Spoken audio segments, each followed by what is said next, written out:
그 다음 심장. 심장병은 특징이 문제가 생기면 가슴이 쥐어짜듯이 아파요. 진심통이라 그래요. 대표적인 증상이 협심증이에요. 그리고 그보다 더 심각한 증상이 심근경색증이에요. 이거는 어디에 문제냐면 심장을 먹여 살리는 동맥이 관상동맥이에요. 세 가닥인데 이 세 가닥이 심장을 얼기설기 이렇게 덮고 있는데 꼭 월계관이 덮고 있는 것처럼 생겼다 그래서 관상동맥이라 그러는데 이 세 가닥 중에 한 가닥이라도 제대로 소통이 되고 있으면 아직은 괜찮은데 세 가닥 중에 혈관이 70% 80% 막혔다.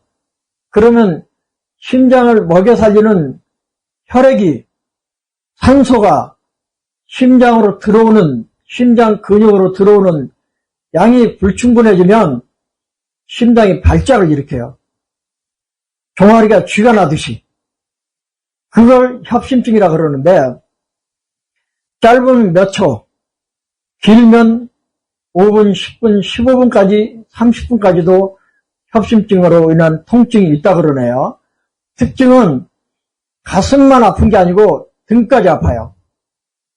등만 아픈 게 아니고 왼쪽 팔 만져보세요. 왼쪽 겨드랑이 아래로 새끼손가락 쪽으로 통증이 내려가요. 이게 진심통의 협심증의 특징 중에 하나예요. 그런데 심근경색은 뭐냐면 세 가닥이 다 막혀버린 거예요.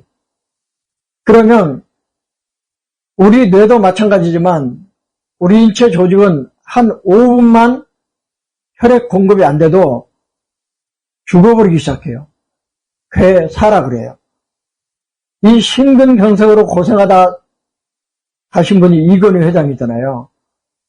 그냥 놓아뒀으면 쉽게 갔을 건데 워낙 의료진이 대기 상태에 있고 가까운 순천향병원으로 가다 보니까 살려놓긴 살려놨는데 죽은 것도 아니고 산 것도 아닌 상태로 고생하다 가셨잖아요.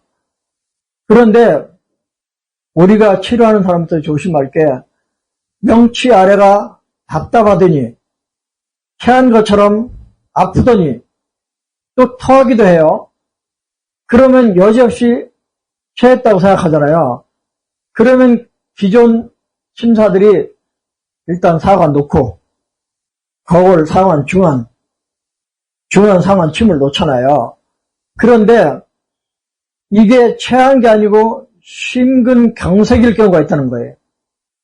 제가 아는 우리 시각장애인도 두 사람이 이 일로 환자가 갔어요. 근데 다만 타인이 심근경색으로 왔기 때문에 침 맞고 죽었다는 생각을 안 하는 거예요. 문제가 안 됐죠.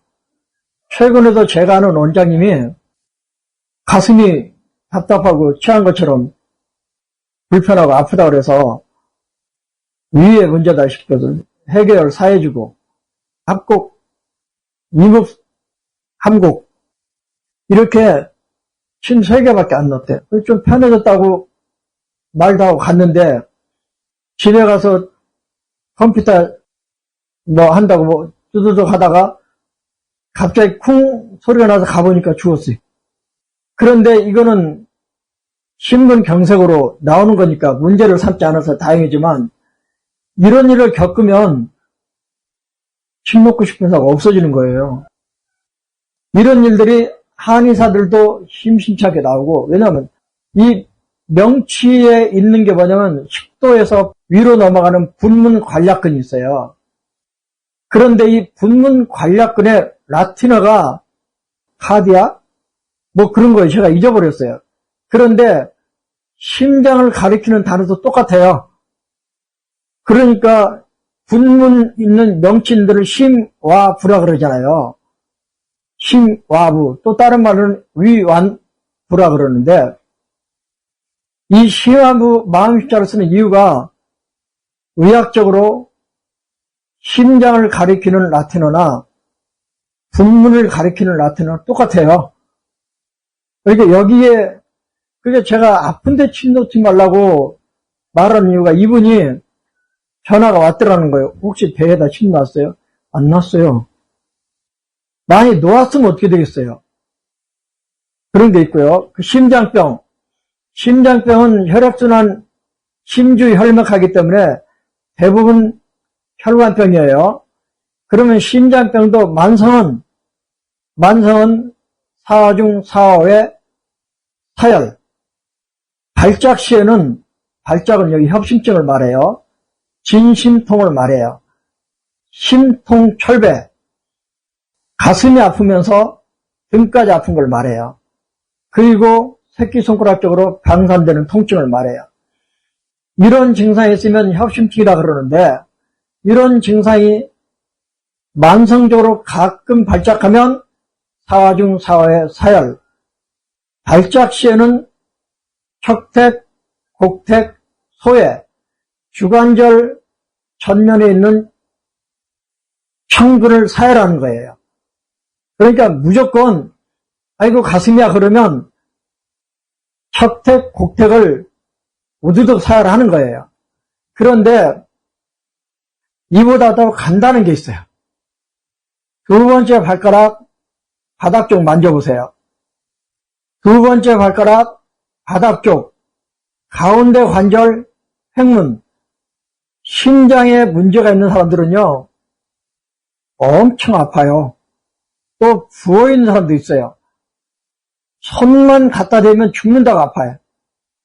여기를 딱총으로 찔러서 주현욱 씨 말에 의하면 한 7방울 피를 나오게 하면 협심증으로 인한 심장마비로 인한 응급사태를 해결한다고 나와 있어요. 제가 책에 써놨는데 한번 보세요.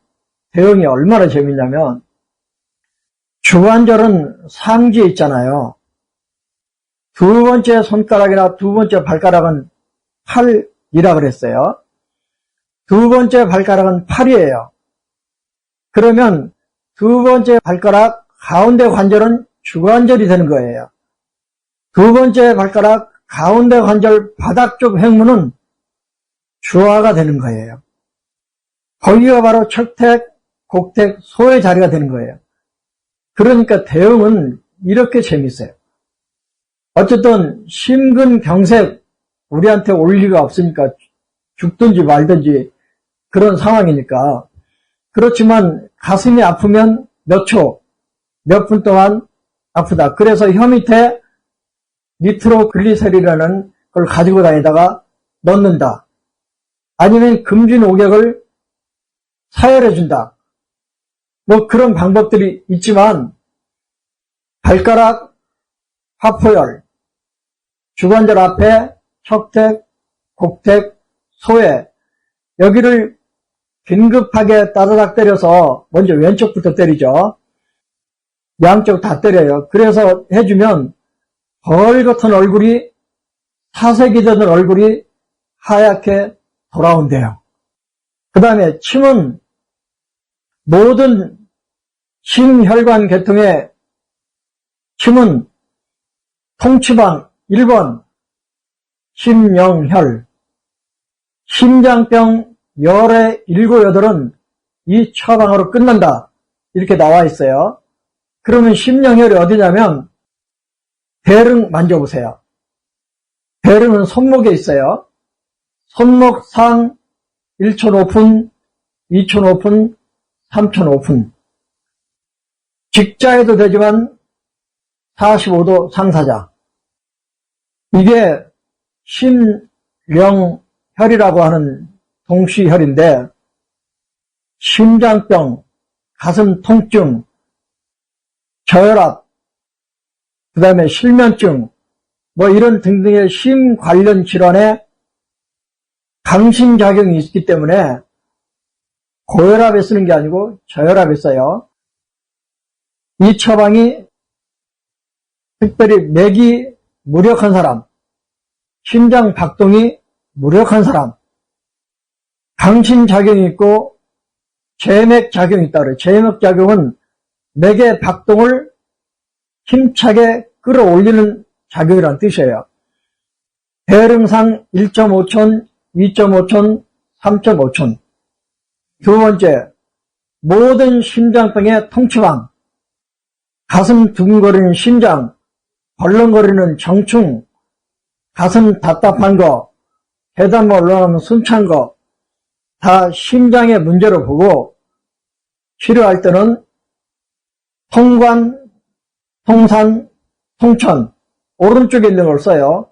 심장의 주로 왼쪽에 있기 때문에 오른쪽에 있는 통관, 통산, 통천을 쓴다고 나와 있는데, 이 혈은 어디냐면 슬개골 중앙, 대퇴 전측 중앙, 5촌, 7촌, 9촌에 있어요.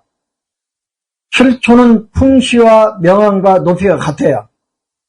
이렇게 세 개를 놓으면 심장병이 다 치료됩니다. 특별히 혈액순환이 안 좋아서 손발이 차가운 사람, 심장에 기운이 모자라서 머리에 피를 못 올려줘서 뇌빈혈이 생겨서 어지러운 사람, 이럴 때 통관, 통산, 통천을 쓴다고 나와 있고요. 우리가 이런 통관, 통산, 통천의 효과를 내는 혈이 내관 족삼리예요. 내관은 강심작용한다 그랬어요. 족삼리는 고기작용이 가장 강력한 1번 처방이 족삼리예요. 그래서 가슴이 답답하고 소화가 안 되고 내 전중이 아프고 중환이 아프다. 그러면 하나는 심장의 문제, 하나는 위의 문제잖아요. 이때 쓰는 처방이 내관 족삼리예요. 하나 더 쓸 수 있는 게 공손이에요. 공손. 이게 일반 14정경에서는 가장 유명한 처방이고요.